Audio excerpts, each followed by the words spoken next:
Hello everyone, स्वागत है आपका home science classes with SR में। दोस्तों, हमारी ये टीजीटी पीजीटी की प्रिपरेशन वाली सीरीज़ चल रही है, जिसमें मैं आपको मैक्सिमम क्वेश्चंस करा रही हूँ।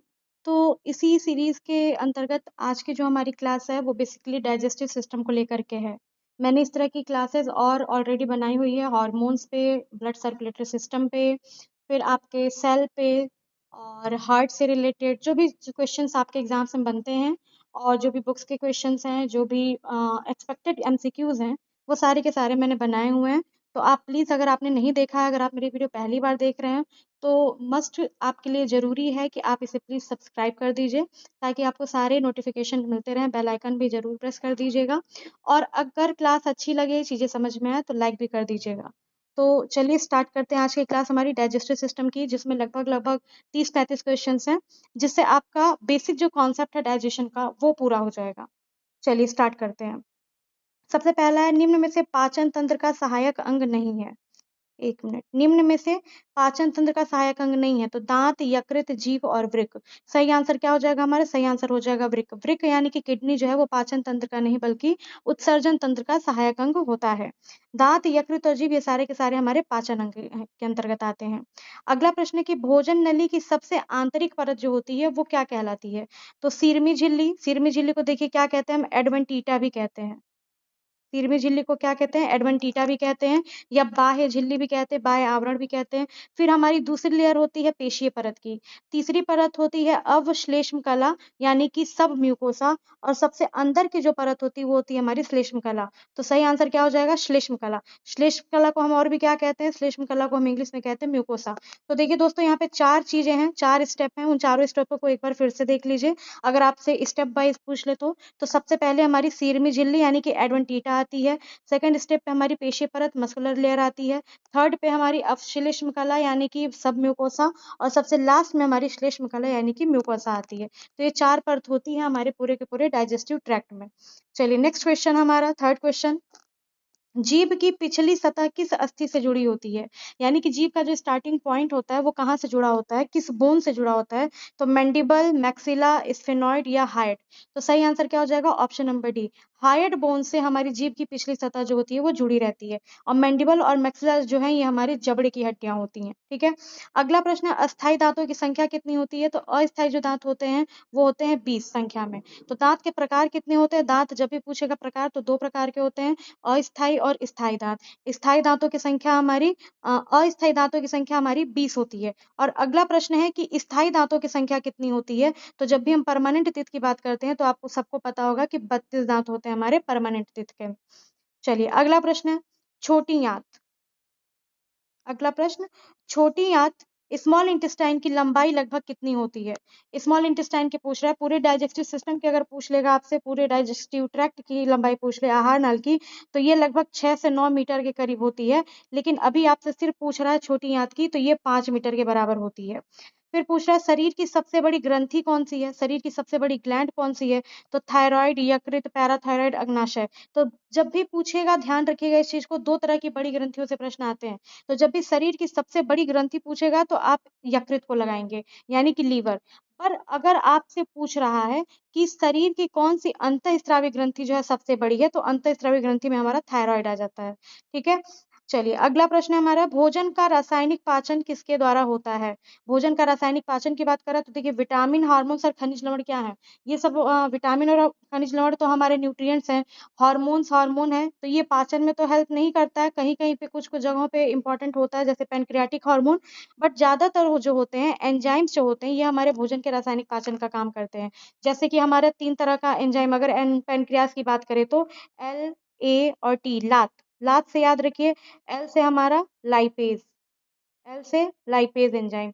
ए से एमाइलेज एंजाइम, जिसे माउथ में टाइलिन भी कहते हैं। ठीक है, एमाइलेज एंजाइम। टी से होता है हमारा ट्रिप्सिन एंजाइम, ट्रिप्सिन। ये 3 तरह के आपके एंजाइम हैं जो क्या करते हैं, अलग अलग चीजों पे काम करते हैं। जैसे कि लाइपेज जो है ये वसा पे काम करता है, फैट को वो डिकम्पोज करने के लिए, फैट को पाचन क्या कहते हैं, डाइजेशन के लिए हेल्प करता है। ए से एमाइलेज जो होता है ये कार्बोज पे काम करता है, और टी से ट्रिप्सिन जो होता है ये किस पे काम करता है, तो ये काम करता है प्रोटीन पे। यानी कि आपके जो 3 मैक्रोन्यूट्रिएंट्स होते हैं उनको डाइजेशन में ये लैट नामक एंजाइम्स हेल्प करते हैं। इसके अलावा भी बहुत सारे एंजाइम हैं जो क्या करते हैं, हेल्प करते हैं हमारे डाइजेशन की प्रोसेस में। ठीक है, तो चलिए अगला प्रश्न देखिए। अगला प्रश्न क्या है कि आहार नाल को आगे खिसकाने की प्रक्रिया क्या कहलाती है। आहार नाल में भोजन को, आहार नाल को नहीं, आहार नाल में भोजन को आगे खिसकाने की प्रक्रिया, यानी कि जो हमारा मुंह से भोजन हमारे ग्रास नली में, फिर ग्रास नली से हमारे आमाशय में जाता है, उस प्रक्रिया को क्या कहते हैं, तो उसको कहते हैं प्रोपल्शन। ठीक, इस प्रक्रिया को हम क्या कहते हैं, प्रोपल्शन कहते हैं। और अगर आप हिंदी में अगर इसकी बात करेंगे तो इसको हम क्रमानुकंचन से भी कोरिलेट कर सकते हैं।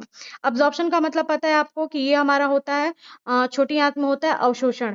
इंजेशन का मतलब मुंह द्वारा भोजन को ग्रहण करना, और डाइजेशन का मतलब पाचन, जो हमारे पेट में आमाशय में भोजन टूटते हैं, जटिल पदार्थ जो होते हैं कार्बनिक, वो सरल कार्बनिक पदार्थों में टूटते हैं। चलिए अगला प्रश्न देखिए। अगला प्रश्न हमारा, कोमल तालु के पीछे, कोमल तालु के पीछे लटकता हुआ एक छोटा कोड़ाकार पिंड क्या कहलाता है।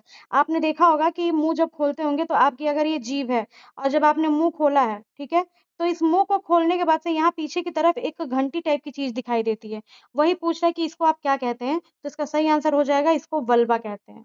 अब देखिए वल्वा शब्द का प्रयोग दो जगहों पे किया जाता है। एक तो ये हो गया हमारा वल्वा, और दूसरा जब रिप्रोडक्शन की बात करते हैं तो फीमेल का जो रिप्रोडक्टिव एक्सटर्नल ऑर्गन है उसको भी वल्वा कहा जाता है। उसके ओवरऑल स्ट्रक्चर को, बाहरी मतलब संरचना को वल्वा कहा जाता है। पर यहाँ पर भी आपका सही आंसर क्या हो जाएगा, वल्वा हो जाएगा।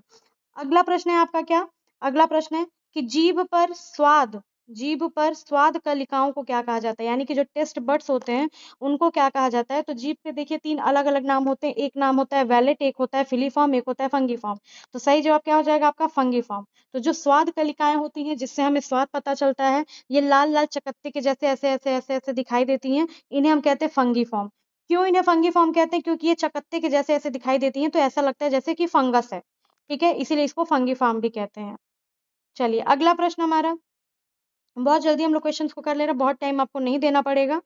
अगला प्रश्न है कि जीभ का कार्य क्या है। ठीक, जीभ का कार्य क्या है। जीभ का कार्य निगलने में सहायता करना, तो हाँ जी बिल्कुल, निगलने में, भोजन को निगलने में सहायता करता है। चबाने में तो बिल्कुल सहायता करता है, दांत भले चबा रहे हैं लेकिन उनको आगे पीछे घुमाने का काम हमारा जीभ ही करता है। और बोलने के लिए तो भाई जरूरी है, जीभ रहेगा नहीं तो बोलेंगे कैसे, तो सही आंसर क्या हो जाएगा, option number D is the right answer. चलिए नेक्स्ट हमारा है, मुख गुहा में लार ग्रंथियों के कितने जोड़े पाए जाते हैं। बात कर रहे हैं मुख गुहा में लार ग्रंथियों के कितने जोड़े पाए जाते हैं। जोड़े पेयर्स की बात कर रहे हैं तो 3 तरह के जोड़े पाए जाते हैं।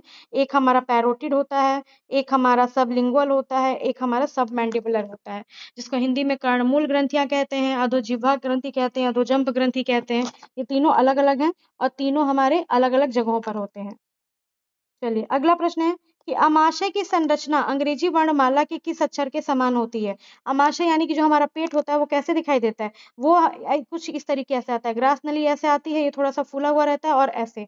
तो ये जो स्ट्रक्चर, ये वाला जो स्ट्रक्चर आपको दिख रहा है किसके जैसे दिखाई दे रहा है, जे के जैसे। ठीक है, इसलिए इसको कहा जाता है कि अमाशय की जो संरचना होती है वो हमें जे के जैसे दिखाई देती है। अगला प्रश्न है, यकृत के दाहिने खंड में नाशपाती आकार की एक थैली नुमा संरचना होती है, वो क्या कहलाती है। तो यकृत यानी कि लीवर के राइट लोब, लीवर में लोब कितने होते हैं, तो 2 लोब होते हैं, एक राइट लोब होता है, एक लेफ्ट लोब होता है।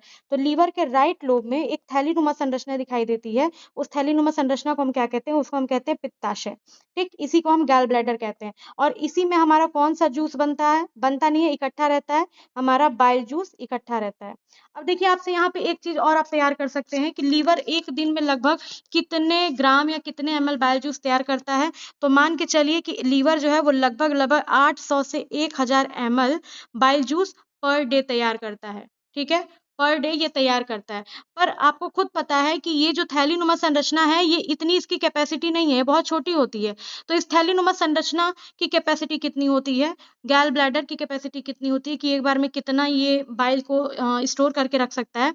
तो लगभग लगभग 30 से 50 ग्राम बाइल जूस को ये एक बार में स्टोर करके रख सकता है। ये बहुत अच्छा पॉइंट है आप लोगों के लिए, कॉपी पेन लेकर के आप बैठे होंगे तो आप प्लीज नोट कर लीजिएगा। चलिए आगे बढ़ते हैं। अगला क्वेश्चन हमारा है, छोटी आंत की तुलना में, ठीक है, छोटी आंत की तुलना में बड़ी आंत की भित्ति कैसी होती है? तो भित्ति की बात कर रहा है, यानी कि लेयरिंग की बात कर रहा है, उनकी जो परत होती है उनकी, तो अधिक सकरी तो नहीं होती है। क्यों? क्योंकि छोटी आंत की सकरी होती है, पतली होती है, और चौड़ी होती है किसकी? बड़ी आंत की। तो छोटी आंत की तुलना में बड़ी आंत की भित्ति जो होती है वो क्या होती है? अधिक चौड़ी होती है, ठीक है, ब्रॉडर होती है। अगला प्रश्न, बड़ी आंत की लंबाई लगभग कितनी होती है? तो छोटी आंत की लंबाई लगभग 5 से 6 मीटर के करीब होती है, और बड़ी आंत की लंबाई लगभग आपका 1.5 मीटर के करीब होती है। ये डिपेंड भी करता है व्यक्ति के पूरे फुल बॉडी साइज पे। नेक्स्ट क्वेश्चन है, कोलोन को कितने भागों में विभाजित किया गया है? कोलोन यानी कि आपका बड़ी आंत, तो बड़ी आंत को कितने भागों में विभाजित किया गया है? बड़ी आंत को 4 भागों में विभाजित किया गया है। कौन कौन से भाग होते हैं? तो एक हमारा जो, देखिए ये हमारा किसका स्ट्रक्चर है? ये हमारे बड़ी आंत का स्ट्रक्चर है, ठीक है, कुछ इस तरीके से होता है ये, अंदर से भी ऐसे बना लीजिए। इस तरह का स्ट्रक्चर हमारे बड़ी आंत का होता है। ये वाला जो भाग होता है इसे हम कहते हैं असेंडिंग कॉलम, जो ऊपर की तरफ चल रहा है, स्टार्टिंग पॉइंट। असेंडिंग के बाद हमारा जो ये वाला भाग होता है इसको कहते हैं हम ट्रांसवर्स कॉलम, और जो हमारा नीचे आता है इसे हम कहते हैं डिसेंडिंग कॉलम, ठीक है, डिसेंडिंग कॉलम। ये हमारा असेंडिंग कॉलम, ये हमारा ट्रांसवर्स कॉलम। तो 3 प्रकार के तो हो गए। और उसके बाद जो ये वाली संरचना होती है ना, यहाँ पे अलग करके दिखाते हैं आपको, जो ये वाली संरचना है, ये ऐसे जो एस की तरह बनती है थोड़ी सी, इसको हम कहते हैं सिग्मॉइड, सिग्मॉइड कोलोन। तो 4 भाग हो गए, चारों भाग आपका एक्सप्लेन हो गया। पहले जो ऊपर की तरफ जाता है उसे असेंडिंग कॉलम कहते हैं, जो फिर क्षैतिज हो जाता है उसको ट्रांसवर्स कॉलम कहते हैं, फिर जो नीचे की तरफ आता है असेंडिंग डिसेंडिंग कॉलम कहते हैं, और लास्ट में हमारा सिग्मॉइड कॉलम होता है, जो क्या करता है, किससे जुड़ता है, जो लास्ट में जा करके हमारे रेक्टम से जुड़ जाता है। तो चलिए अगला प्रश्न भी देखिए, इसी तरह का है कुछ, कि सिग्मॉइड कॉलोन अंग्रेजी के मतलब सिग्मॉइड कॉलोन की आकृति जो होती है अंग्रेजी के किस अक्षर की जैसी बनती है? तो सही आंसर क्या हो जाएगा? एस। अभी मैंने आपको बताया, एस जैसी आकृति बनती है। अग्नाशय में कितने प्रकार की ग्रंथियां पाई जाती हैं? बहुत इजी सा, बहुत अच्छा प्रश्न है ये। इसमें अग्नाशय में हमारी 2 प्रकार की ग्रंथियां पाई जाती हैं। एक ग्रंथि वो होती है जो क्या करती है? हार्मोन रिलीज करती है, ठीक है, और एक ग्रंथि हमारी वो होती है जो क्या करती है? एंजाइम रिलीज करती है। अब आपका प्रश्न ये बनता है कि हार्मोन कौन सी ग्रंथि करती है रिलीज, और एंजाइम कौन सी ग्रंथि करती है? तो जो हमारी अंतःस्रावी ग्रंथि होती है, ठीक है, अंतःस्रावी ग्रंथि, ये क्या करती है? ये हार्मोन को रिलीज करने का काम करती है। और जो हमारी बहिर्स्रावी ग्रंथि होती है, बहिर्स्रावी ग्रंथि, ये क्या करती है? ये भाई एंजाइम रिलीज करने का काम करती है। और आपको पता है कि आपके अग्नाशय में कितने तरह के हार्मोन, कितने तरह के एंजाइम रिलीज होती हैं? तो 3 तरह के हार्मोन भी रिलीज होते हैं और 3 तरह के एंजाइम भी रिलीज होते हैं। इसे हम पढ़ेंगे, आगे डिटेल में पढ़ेंगे। अगर आपने पढ़ा हुआ है तो अच्छी बात है, नहीं पढ़ा हुआ है तो हम आगे जरूर इसको पढ़ाएंगे। चलिए अगला क्वेश्चन, यकृत में कितने खंड होते हैं? अभी मैंने बताया यकृत में कितने लोब पाए जाते हैं? 2 लोब पाए जाते हैं, एक राइट लोब होता है, एक लेफ्ट लोब होता है। मानव शरीर में पित्त में संग्रह किस अंग में होता है? पित्त का संग्रह किस अंग में होता है मानव शरीर में? तो सही आंसर क्या हो जाएगा? पित्ताशय। पित्ताशय में पित्त का संग्रह होता है। और पित्ताशय किसका भाग है? तो पित्ताशय भाग होता है लीवर का, एक थैलीनुमा संरचना होती है। अच्छा, पित्ताशय में पित्त का जो रंग होता है वो किस कलर का होता है? तो वो होता है हरा रंग। और ये हरा रंग किसके कारण आता है? तो हरा रंग एक पिगमेंट होता है जिसका नाम है बिलवर्डिन, ठीक है, बिलरुबिन के कारण पीला रंग होता है और बिलवर्डिन के कारण हमारा हरा रंग होता है। इसे जरूर याद करिएगा, नोट कर लीजिएगा इस पॉइंट को। चलिए अगला देखते हैं, यकृत की कुफर कोशिकाओं का क्या कार्य है? यकृत में कुफर सेल्स पाई जाती हैं, और कुफर सेल्स होती है बड़ी खतरनाक टाइप की, ठीक है, इनका काम होता है फैगोसाइटोसिस, ठीक, इन ये क्या करती हैं? पैथोजेंस यानी कि बाहरी जीवाणुओं को पहचान करके उनको क्या करती हैं? जीवाणुओं का भक्षण करती हैं। पर देखिए यहाँ पे आपके 2 आंसर हो सकते हैं। पहला, तो जीवाणुओं का भक्षण भी काम होता है इनका, और दूसरा इनका ये भी काम होता है कि जीवाणु एवं मृत आरबीसी, कई बार क्या होता है, जो आरबीसी मर जाते हैं, डेड हो जाते हैं, उनको भी ये खाने का काम यानी कि उनके भक्षण का काम भी करती हैं। तो इसमें दोनों आंसर हो सकता है, बट सही माना गया है ऑप्शन नंबर बी को। अगला प्रश्न है आपका, भोजन का यांत्रिक एवं रासायनिक क्रिया द्वारा विघटन क्या कहलाता है? यानी कि वह कौन सी प्रक्रिया होगी जिसमें यांत्रिक और रासायनिक यानी कि कुछ रसायन एंजाइम्स के द्वारा, और यांत्रिक यानी कि कुछ अंगों के द्वारा हमारे भोज्य पदार्थों का विघटन, उनको तोड़ने की प्रक्रिया की जाती है? तो वो हमारा सिंपल हो जाएगा आपका पाचन, क्योंकि उत्सर्जन एक्सक्रीटरी सिस्टम का पार्ट है, अवशोषण अब्जॉर्प्शन ये अवशोषण की बात कर रहा है, अवशोषित होने की बात कर रहा है, न कि विघटित होने की। शरीर की सबसे बड़ी झिल्ली कौन सी है, क्या कहलाती है? तो जो शरीर की सबसे बड़ी झिल्ली होती है वो होती है हमारी उदरीय झिल्ली। उदरीय झिल्ली यानी कि जो हमारी स्किन की झिल्ली होती है वो सबसे बड़ी झिल्ली होती है, इस चीज को ध्यान रखिएगा। अगर आपसे पूछता है कि सबसे बड़ा बॉडी ऑर्गन कौन सा है, तो सबसे बड़ा बॉडी ऑर्गन भी हमारी बॉडी का स्किन होता है, क्योंकि स्किन हमारे पूरे शरीर पर है। अगला प्रश्न है, मनुष्य के प्रत्येक जबड़े में दांतों की संख्या कितनी होती है? तो ये प्रश्न देखिए अभी हमने किया है, लेकिन यहाँ पे ये प्रश्न दूसरी तरह से पूछा हुआ है। अभी हमने किया था स्थायी और अस्थायी दांतों की संख्या, अभी आपसे यहाँ पूछ रहे हैं कि प्रत्येक जबड़े में दांतों की संख्या कितनी होती है, तो प्रत्येक जबड़े में 16 दांत होते हैं। अगला प्रश्न है, मनुष्य के छेदक यानी कि जो इंसीजर्स दांत होते हैं, उनकी संख्या कितनी होती है? तो इंसीजर्स कौन से तीत होते हैं? इंसीजर्स जो ये आगे चूहे वाले दांत होते हैं, बच्चों में जो पाए जाते हैं। तो 4 ऊपर होते हैं और 4 हमारे नीचे होते हैं, ठीक है? तो 4 और 4 मिलकर के 8 दांत होते हैं मनुष्यों में छेदक दांत। तो छेदक दांतों की कुल संख्या कितनी होती है? 8 होती है। चलिए अगला प्रश्न देखते हैं। मनुष्य में छेदक दांतों की कुल संख्या, यहाँ भी छेदक दिया बट यहाँ पे इंग्लिश में लिखा हुआ है कैनाइन। देखिए हिंदी इंग्लिश दोनों का बहुत बड़ा रोल होता है आपके पेपर में। तो आप अगर क्वेश्चंस को कर रहे हैं, क्वेश्चन को देख रहे हैं, सिलेबस को पढ़ रहे हैं, तो कोशिश ये करिए कि जो टर्म्स हैं, जो कीवर्ड्स हैं, उनको आप इंग्लिश में भी जरूर देखें, नहीं तो फिर आप हो सकते हैं कंफ्यूज। तो मनुष्य में छेदक यानी कैनाइन दांतों की कुल संख्या कितनी होती है? अब कैनाइन की बात कर रहे हैं, तो जो आपके इंसीजर्स यानी कि इन चारों के बगल में जो थोड़े से नुकीले दांत होते हैं वेम्पायर की तरह, इन्हें हम क्या कहते हैं? इन्हें हम कहते हैं कैनाइन टीथ। तो ये संख्या में कितने होते हैं? 2 ऊपर होते हैं, 2 नीचे होते हैं, तो इनकी संख्या 4 होती है। अब पूछ रहा है टाइलिन नामक एंजाइम कहाँ मिलता है? तो ये जो टाइलिन नामक एंजाइम है, टाइलिन की बात कर रहा है, देखिए एमाइलेज की बात, अभी एमाइलेज नाम नहीं दिया है, लेकिन ये टाइलिन जिसे हम एमाइलेज भी कहते हैं, ये एंजाइम कहाँ पाया जाता है? तो ये पाया जाता है आपके लार में। लेकिन अगर आपसे एमाइलेज एंजाइम पूछ ले कहाँ-कहाँ पाया जाता है, तो ये लार में भी पाया जाता है और हमारे अमाशय में भी पाया जाता है। बट यहाँ पे आपका सही आंसर क्या हो जाएगा? लार में पाया जाता है। चलिए अगला प्रश्न, सबसे बड़ी लार ग्रंथि कौन सी है? सबसे बड़ी लार लार ग्रंथि, तो एक कर्णपूर्व ग्रंथि जिसे पैरोटिड ग्लैंड कहते हैं, अधोजंब ग्रंथि है और अधोजिह्वा ग्रंथि यानी कि सब मैंडिबुलर और सबलिंगुअल ग्लैंड। तो ये सबसे बड़ी जो लार ग्रंथि होती है वो होती है हमारी कर्णपूर्व ग्रंथि, जहाँ से टाइलिन एंजाइम स्रावित होता है। बाकी की जो 2 ग्रंथियाँ होती हैं ये क्या करती हैं? तो ये लाइसोसोम का भी स्रावण करती हैं, जो बैक्टीरियाज को किल करने का काम करता है। जो भोजन में कुछ बैक्टीरिया आते हैं उनको मारने का काम करता है। और टाइलिन एंजाइम किसका काम करता है? तो टाइलिन एंजाइम काम करता है हमारे स्टार्च पे। स्टार्च को पचाता है और उसको किस में कन्वर्ट करता है? उसको कन्वर्ट करता है हमारा माल्टोज़ में, ठीक है? तो टाइलिन एंजाइम स्टार्च को पचाने का काम करता है। चलिए अगला प्रश्न, निम्न में से कौन-सा एंजाइम अमाशय में मिलता है? अमाशय की बात कर रहा है, अमाशय यानी कि पेट की बात, ठीक है? तो कौन-सा एंजाइम है जो पेट में मिलता है? तो रेनिन तो मिलता ही है जो दूध के पाचन करता है, बच्चों में दूध का पाचन, पेप्सिन जो प्रोटीन का पाचन करता है, और 2 ऑप्शन तो आपके हो गए, तो तीसरा ऑप्शन भी क्या होगा? ये भी आपका होगा, सही आंसर है उपरोक्त सभी। यहाँ जो लाइपेज होता है ध्यान दीजिएगा कि लाइपेज जो है वो पैंक्रियाटिक जूस से निकलता है, पैंक्रियाज से सिक्रीट होता है, सॉरी जूस से नहीं पैंक्रियाटिक ग्लैंड से सिक्रीट होता है, जो कि हमारा वसा का पाचन करता है। पर यहाँ पर जो लाइपेज है ना, ये हमारा कौन-सा लाइपेज है? ये गैस्ट्रिन लाइपेज है, जो वसा के पाचन की अभी शुरुआत करता है, ठीक है? तो ये भी पाया जाता है, इसलिए अमाशय में पाए जाने के कारण इसे हम किस नाम से जानते हैं? गैस्ट्रिन लाइपेज के नाम से जानते हैं। चलिए अगला प्रश्न, बड़ी आंत का भाग है, बड़ी आंत लार्ज इंटेस्टाइन का भाग कौन-कौन सा है?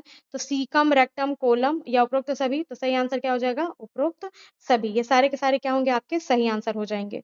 देखिए अगर आपको स्पीड तेज़ लग रही है, मैं हमेशा कहती हूँ कि अगर आपको स्पीड मेरी फास्ट लग रही है तो आप थोड़ा स्लो कर सकते हैं, और अगर किसी-किसी को रिवाइज़ फास्टली करना है, स्लो लग रही हो तो वो फास्ट भी कर सकता है। आप अपने कन्वीनिएंट के अकॉर्डिंग आप इसे चेंज कर सकते हैं, ये सुविधा आपको यूट्यूब ने दे रखी है। अगला प्रश्न है कि मनुष्य के शरीर की सबसे बड़ी ग्रंथि कौन-सी है? देखिए फिर उसी तरह का प्रश्न है। यहाँ पे ऑप्शंस अलग-अलग दे दिए हैं, तो मनुष्य के शरीर की सबसे बड़ी ग्रंथि कौन हो जाएगा? यकृत, लीवर, और सबसे बड़ी अंतःस्रावी ग्रंथि आपकी थायरॉइड हो जाएगी। अच्छा, गैस्ट्रिन हार्मोन कहाँ मिलता है? ये भी भैया प्रश्न पूछ रहा है।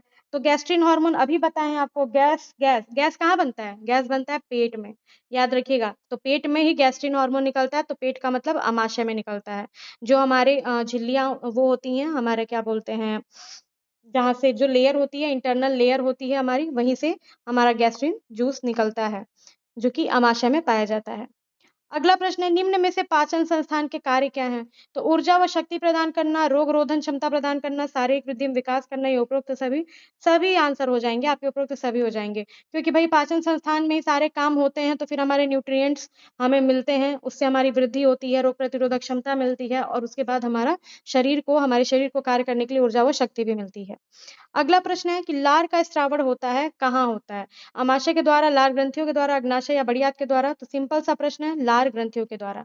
लार ग्रंथियों के द्वारा ही लार का स्रावण होता है। अगला प्रश्न है, भोज्य पदार्थों का अवशोषण कहाँ होता है? तो ध्यान दीजिए, कई सारे भोज्य पदार्थों का पाचन और सबसे ज़्यादा अवशोषण जो होता है वो कहाँ होता है, हमारे स्मॉल इंटेस्टाइन में ही होता है। क्योंकि स्मॉल इंटेस्टाइन की जो परत होती है, लेयर, इस परत पे छोटी-छोटी विली के जैसे, यानी कि हेयर लाइक स्ट्रक्चर होता है, विली जैसी संरचना होती है। ये विली क्या करता है, विली जो भी न्यूट्रिएंट्स आते हैं, ठीक है, उन न्यूट्रिएंट्स को ऑब्जर्व करती है और ऑब्जर्व करने के बाद से इन विलीज से ही, इस स्किन के लेयर से ही लाल रक्त कोशिकाएं, लाल रक्त क्या बोलते हैं, लाल रक्त के लिए धमनियां और नीले रक्त के लिए हमारी शिराएं जुड़ी होती हैं। तो इन शिराओं से और धमनियों से ही क्या होता है, धमनियों द्वारा इसको अवशोषित कर लिया जाता है जो भी न्यूट्रिएंट्स हमारे आते हैं। ठीक है, चलिए अगला प्रश्न है हमारा, पेप्टिडेज क्रिया करता है, पेप्टिडेज किस पे काम करता है, तो ध्यान दीजिए, पेप्टिडेज जो है वो हमारा प्रोटीन से रिलेटेड है, एंजाइम है, तो ये प्रोटीन पर काम करता है। अगला प्रश्न है, लैक्टेज लैक्टोज पर क्रिया करता है और उसे बदल देता है। लैक्टेज लैक्टोज पर क्रिया करता है। लैक्टोज क्या है, आपका डाइसैकेराइड है, तो लैक्टोज पे जब ये क्रिया करेगा तो ये ग्लूकोज और गैलेक्टोज में बदल देगा। दोनों के दोनों क्या है आपके, ये दोनों के दोनों आपके मोनोसैकेराइड है। सबसे पहले स्टार्च का पाचन होता है जो माल्टोज में बदलता है, फिर अलग अलग जो भी आपके डाइसैकेराइड्स हैं उनका पाचन होता है और वो हमारे ग्लूकोज में और गैलेक्टोज में कन्वर्ट होते हैं। चलिए लास्ट क्वेश्चन है आपका, काइमोट्रिप्सिन एवं ट्रिप्सिन क्रिया करता है, किस पर क्रिया करता है, तो काइमोट्रिप्सिन और ट्रिप्सिन जो है ये हमारे किस पर काम करेंगे, वसा पर काम करेंगे, कार्बोहाइड्रेट पे काम करेंगे या प्रोटीन पे काम करेंगे, तो ट्रिप्सिन, ट्रिप्सिन से नाम याद रखिए, ये हमारे प्रोटीन पे काम करते हैं। ठीक है, तो ये सारे क्वेश्चंस थे आपके डाइजेस्टिव सिस्टम से रिलेटेड। आई होप आपको समझ में आया होगा। ये वही क्वेश्चंस हैं जो आपके प्रीवियस ईयर एग्जाम्स में भी पूछे जाते हैं। ठीक है, कुछ एक्सपेक्टेड क्वेश्चंस भी थे, ये सारे बुकिश क्वेश्चंस हैं, तो प्लीज इनको जरूर देख लीजिएगा। समझ में आया होगा तो लाइक शेयर और सब्सक्राइब जरूर कर दीजिएगा, सब्सक्राइब जरूर करिएगा ताकि आपको अगली क्लास की नोटिफिकेशन मिल सके, ताकि क्लास आपसे छूटे ना। तो थैंक यू सो मच, मिलते हैं नेक्स्ट क्लास में, तब तक के लिए अपना ध्यान रखिएगा, बाय बाय।